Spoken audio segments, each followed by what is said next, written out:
최근에 주가 하락이 좀 과하다 싶어서 이 정도 하락이면 뭔가 악재가 있을 것이라고 생각은 했었는데요. 이걸 이제 3분기 어닝콜에서 밝혔고 또한 정부 보조금에서도 아렉이 제외가 됐었죠.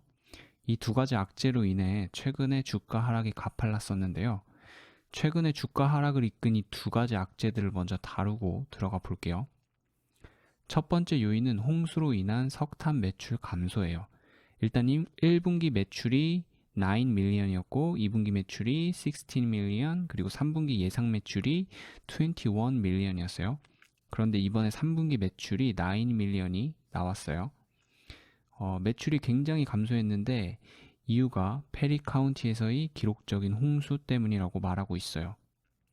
이 홍수로 페리 카운티에 있는 광산에도 영향을 미치고 인력풀에도 문제가 생겼다고 말하고 있고, 불행히도 여전히 복구 작업을 진행 중이다라고 하고 있어요. 홍수뿐만 아니라 지금 석탄 가격도 많이 떨어지고 있기 때문에 4분기 역시 매출이 좋게 나올 것 같지는 않네요. 두 번째 요인은 정부 보조금 제외인데요. 미국의 인프라법에 근거해서 미국 에너지부에서 돈을 뿌리고 있어요.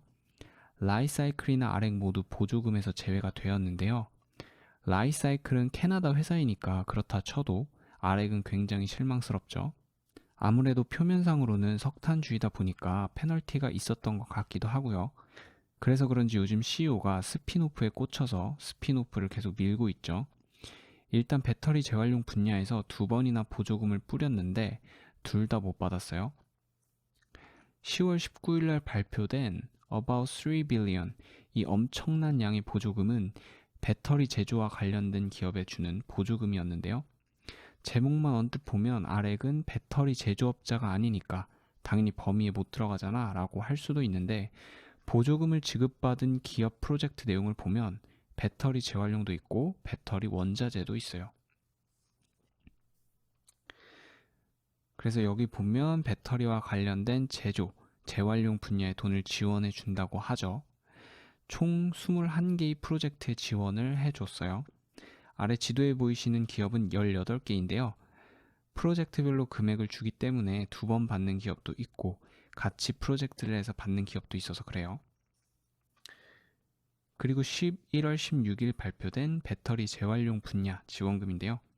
이것도 마찬가지로 인프라법에 근거해서 미국 에너지부에서 지원하는 지원금이에요. 여기서도 대상에 없었어요. 보시는 바와 같이 총 10개의 프로젝트에 지원을 해주었는데요. 대상에 없는 것을 알 수가 있죠.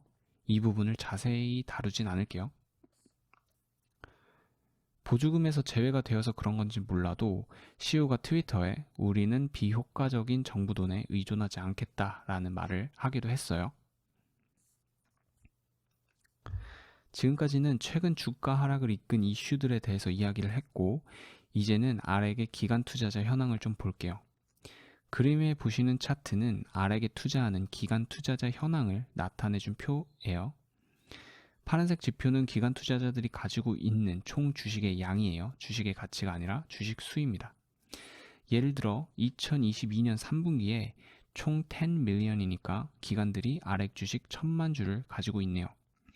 2022년 3분기 아렉의 상장 주식 수가 6,800만 주이니까 아렉 주식의 약 15% 정도의 지분을 기관 투자자들이 보유하고 있다는 것을 알 수 있습니다.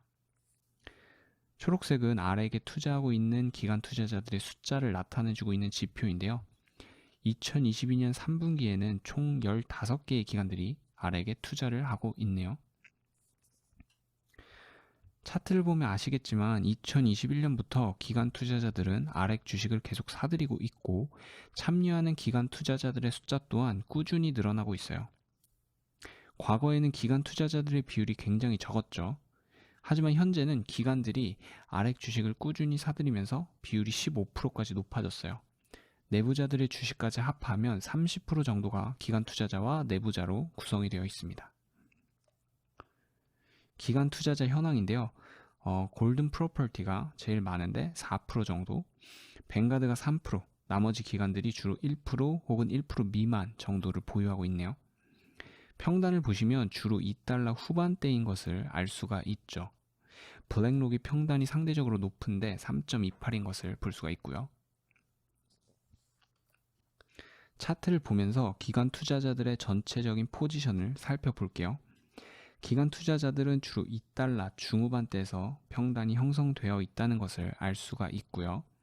그리고 주황색 박스 표시를 한 이 2021년 3분기부터 2022년 3분기까지 기관 투자자들이 주식수를 3밀리언에서 10밀리언까지 늘렸어요.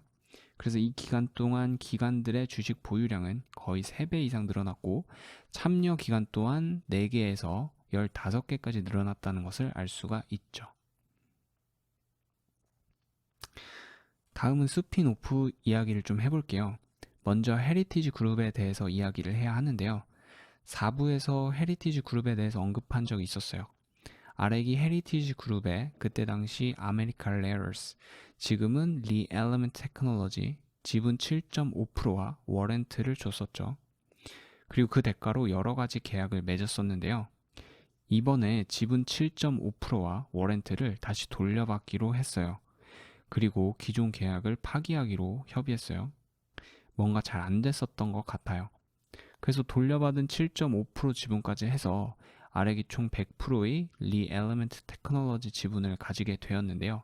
이 온전한 지분을 바탕으로 스핀오프를 추진하고 있어요. 이 뉴스가 10월 27일자였는데요. 60일 이내로 스핀오프에 관련된 SEC 공시를 하기로 했어요.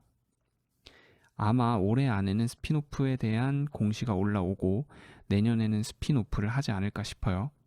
하지만 확정할 수는 없는 것은 예전에 노부스테라도 IPO 한다고 공시했었는데요. 장이 안 좋아지면서 적정 가치를 받을 수 없게 되자 취소를 한 이력이 있죠.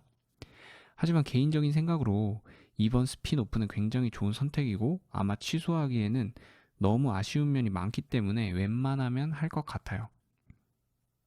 그리고 방식은 아렉 주식을 들고 있으면 똑같은 지분의 리 엘리먼트 테크놀로지 주식을 받을 수 있다고 하네요.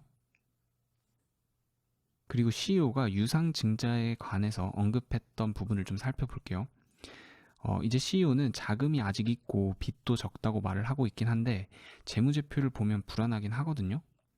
CEO가 하는 말을 들어보면 주식을 희석시키는 유상증자는 하지 않을 거다라고 하고 있고 그러기 위해서 카본 분야에서 개발 비용을 많이 줄일 거다라고 하고 있어요. 그런데 어닝콜을 읽어보니까 의미 있는 매출이 나오기까지 시간이 꽤 걸릴 것 같아요. 지금부터 최소 1년 이상 기다려야 할 것 같은데 이번에 정부 자금을 지원받지 못했기 때문에 확실히 자금이 부족해질 시점이 오긴 했거든요. 그래서 이 부분에서 CEO 말을 신뢰할 수 있는지에 대해서는 조금 의구심이 드네요.